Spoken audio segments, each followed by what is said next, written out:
Selamat datang di Cahaya Kisah Islami, tempat di mana kita menyelami kisah-kisah penuh hikmah dari perjalanan hidup Rasulullah dan para sahabat. Pernahkah kamu mendengar tentang sebuah perang di mana kaum muslimin hampir mengalami kekalahan, meski memiliki pasukan yang sangat besar? Itulah Perang Hunain. Sebuah momen penting dalam sejarah Islam yang memperlihatkan bagaimana rasa ujub dan percaya diri yang berlebihan bisa menjadi awal dari kekacauan. Namun di balik semua itu, ada pelajaran besar tentang keimanan, kesetiaan, dan pertolongan Allah yang datang di saat genting. Di video ini, kita akan mengupas detik-detik menegangkan dari Perang Hunain, mulai dari awal pertempuran, kekacauan pasukan, hingga kemenangan yang akhirnya diraih kaum muslimin berkat bimbingan Rasulullah dan pertolongan dari langit. Mari kita ikuti kisah luar biasa ini, dan temukan pelajaran berharga di dalamnya. Pada tahun 630 Masehi atau tahun ke-8 Hijriah, tak lama setelah penaklukan kota Mekah oleh umat Islam, sebuah pertempuran penting terjadi di sebuah lembah yang terletak di antara jalan Mekah dan Taif. Pertempuran ini dikenal dengan nama Pertempuran Hunain, yang mempertemukan pasukan Muslim yang dipimpin langsung oleh Nabi Muhammad SAW melawan aliansi suku-suku Arab Badui, terutama dari suku Hawazin dan Sakif. Peristiwa ini bukan hanya sekadar pertempuran biasa, tetapi merupakan ujian besar bagi umat Islam setelah kemenangan besar di Mekah. Bahkan, Al-Quran secara eksplisit menyebutkan pertempuran ini, menandakan pentingnya peristiwa tersebut dalam sejarah Islam. Ketika Nabi Muhammad SAW bersama 10.000 pasukannya berangkat dari Madinah untuk menaklukkan Mekah, berita itu menyebar cepat ke berbagai wilayah di Jazirah Arab, termasuk ke suku-suku Badui yang tinggal di sekitar Taif. Di antara suku yang merasa terancam oleh kemajuan Islam adalah Hawazin dan sekutu dekat mereka, Sakif. Mereka khawatir dominasi Islam akan mengancam pengaruh dan eksistensi mereka. Dengan dipimpin oleh seorang pemimpin muda yang penuh ambisi bernama Malik bin Auf an-Nashri, suku Hawazin mulai menghimpun kekuatan. Ia berusaha menyatukan berbagai suku Badui seperti Bani Hilal, Bani Nasr, dan Bani Jasham untuk menghadang pasukan Nabi Muhammad. Malik bahkan mengajak seluruh keluarga dan harta benda mereka untuk ikut serta ke medan perang, sebagai bentuk totalitas dan agar tidak ada pilihan selain menang. Rencana awal mereka adalah menyerang pasukan Muslim saat mereka masih sibuk dalam pengepungan Mekah. Namun, yang tidak mereka duga adalah bahwa penaklukan Mekah berlangsung sangat cepat dan nyaris tanpa perlawanan berarti. Dalam waktu singkat, Mekah jatuh ke tangan umat Islam dan para pemuka Quraisy pun banyak yang memeluk Islam. Setelah mengetahui adanya ancaman dari Hawazin dan Sakif, Nabi Muhammad tidak tinggal diam. Beliau segera menyiapkan pasukan untuk menghadapi ancaman ini. Jumlah pasukan yang dikumpulkan mencapai 12.000 orang, yang terdiri dari 10.000 pasukan yang sebelumnya ikut dalam penaklukan Mekah, serta tambahan 2.000 orang Quraisy Mekah yang baru saja masuk Islam. Sekitar 2 pekan setelah Mekah ditaklukkan, pasukan Muslim mulai bergerak menuju wilayah Hawazin. Ini berarti perjalanan dari Madinah hingga saat pertempuran berlangsung memakan waktu sekitar 1 bulan. Sementara itu, pasukan koalisi suku Badui sudah menempati posisi strategis di sebuah lembah sempit bernama Hunain, yang dikelilingi oleh perbukitan. Di sanalah mereka merencanakan penyergapan yang mengejutkan terhadap pasukan Islam. Ketika pasukan Muslim memasuki lembah Hunain di pagi buta, mereka tidak menyadari bahwa di balik bukit-bukit sudah menunggu ribuan pemanah dan prajurit dari suku Badui. Tiba-tiba, serangan mendadak dilancarkan oleh pihak lawan dari posisi yang lebih tinggi. Batu dan anak panah berterbangan menghujani barisan depan pasukan Muslim, yang menyebabkan kepanikan dan kekacauan. Banyak dari mereka yang terpukul mundur, bahkan sebagian pasukan melarikan diri. Dalam suasana kacau itu, Abu Sufyan, mantan musuh Islam yang baru saja masuk Islam, terlihat mengeluarkan komentar sinis, pasukan Muslim akan lari sampai ke laut. Kalimat ini menggambarkan betapa situasi sangat genting bagi kaum muslimin saat itu. Namun, di tengah kekacauan itu, Abbas bin Abdul Muthalib, paman Nabi Muhammad, yang memiliki suara lantang, berteriak keras untuk memanggil para pasukan kembali berkumpul. Ia menyeru atas nama Nabi dan mengingatkan mereka akan janji Allah.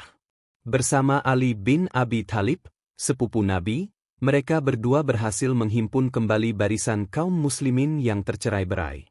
Medan pertempuran yang sempit secara tidak langsung menjadi keuntungan bagi pasukan muslim. Dalam ruang terbatas, pasukan yang bertahan memiliki peluang lebih baik untuk melakukan konsolidasi. Ketika formasi mulai kembali terbentuk, semangat kaum muslim bangkit. Dalam kondisi ini, seorang pendekar dari pihak lawan menantang duel 1 lawan 1. Tantangan ini disambut oleh Ali bin Abi Thalib, yang kemudian berhasil mengalahkan pendekar tersebut, meningkatkan moral pasukan muslim secara signifikan. Melihat momentum berpihak kepada kaum muslimin, Nabi Muhammad SAW memerintahkan serangan balasan secara besar-besaran. Serangan ini berhasil membalikkan keadaan. Pasukan suku Badui yang sebelumnya mendominasi pertempuran mulai mengalami kemunduran dan kekalahan. Mereka terpukul mundur dalam 2 arah. Sebagian dari mereka melarikan diri menuju wilayah Autas, dan akan kembali bertempur dalam pertempuran Autas yang terjadi tak lama kemudian. Sementara itu, sebagian lainnya memilih mengungsi ke kota Taif, tempat suku Sakif bermukim, dan kota itu pun kemudian dikepung oleh pasukan Muslim. Dalam sejarah perjuangan Islam, Perang Hunain menjadi salah satu momen penting yang tak hanya menunjukkan kekuatan fisik umat Islam, tetapi juga menjadi pelajaran berharga tentang keimanan, kesombongan, dan ketundukan pada kehendak Allah Subhanahu wa Ta'ala. Peristiwa ini terjadi tak lama setelah pembebasan kota Makkah oleh Rasulullah SAW dan para sahabatnya, yang dikenal sebagai Fathu Makkah. Pada awalnya, kemenangan tampak begitu dekat bagi kaum muslimin, sebagaimana terjadi pula di Perang Uhud sebelumnya, di mana pasukan Islam sempat berada di atas angin, namun kemudian mengalami kekalahan. Di Perang Hunain, kondisi yang terjadi justru hampir serupa. Meski telah menurunkan pasukan yang luar biasa besar, jumlahnya mencapai 12.000 orang, termasuk 2.000 dari kalangan Quraisy yang baru saja masuk Islam, pasukan muslimin tetap mengalami kekacauan yang nyaris berujung pada kekalahan. Mengapa demikian? Allah Subhanahu wa Ta'ala telah mengabadikan peristiwa ini dalam Al-Quran, tepatnya dalam surah At-Taubah ayat 25-27. Dalam ayat-ayat ini, dijelaskan bagaimana kaum muslimin sempat terperdaya oleh jumlah besar mereka sendiri. Mereka merasa kuat dan tak terkalahkan. Akan tetapi, jumlah yang besar ternyata tidak membawa kemenangan secara otomatis. Ketika musuh menyerang secara tiba-tiba, pasukan muslim sempat porak-poranda dan lari menyelamatkan diri. Bumi yang luas terasa sempit bagi mereka, hingga Allah Subhanahu wa Ta'ala menurunkan pertolongan berupa ketenangan kepada Rasul-Nya serta para mukmin sejati, dan bahkan mengirim bala tentara malaikat yang tak terlihat untuk membantu pasukan Islam. Ketika itu, Nabi Muhammad SAW memimpin langsung pasukan besar tersebut. Beliau menempatkan Khalid bin Walid sebagai komandan pasukan depan yang bertugas melakukan pengintaian dan pengamanan barisan terdepan. Sayangnya, barisan depan ini gagal menjalankan tugasnya secara optimal. Mereka disergap oleh pasukan gabungan dari suku Hawazin, Ghatfan, dan sekutunya di sebuah lembah sempit yang bernama Hunain. Serangan dari atas lembah dengan batu dan panah menyebabkan kepanikan luar biasa di kalangan kaum muslimin. Sifat takabur menyusup ke hati sebagian pasukan karena merasa lebih banyak dan lebih kuat. Namun Allah menunjukkan bahwa kemenangan bukan ditentukan oleh angka, melainkan oleh keteguhan iman dan ketaatan.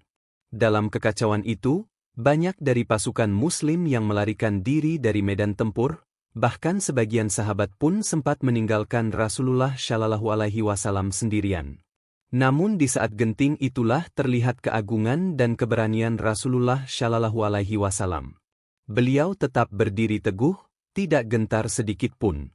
Dengan semangat yang luar biasa, Rasulullah memanggil para pasukannya, "Akulah Rasulullah. Aku tidak berbohong. Kembalilah padaku, wahai kaum muslimin." Bersamanya, Terdapat para sahabat setia seperti Ali bin Abi Thalib dan pamannya, Abbas bin Abdul Muthalib. Abbas, dengan suara lantangnya, menyeru kepada kaum Ansyar dan mereka yang pernah berbayat di bawah pohon, peristiwa Bayatur Ridwan, agar kembali ke medan tempur. Wahai kaum Ansyar! Wahai orang-orang yang berbayat di bawah pohon! Rasulullah dan orang-orang beriman sejati sedang berjihad di sini, teriak Abbas.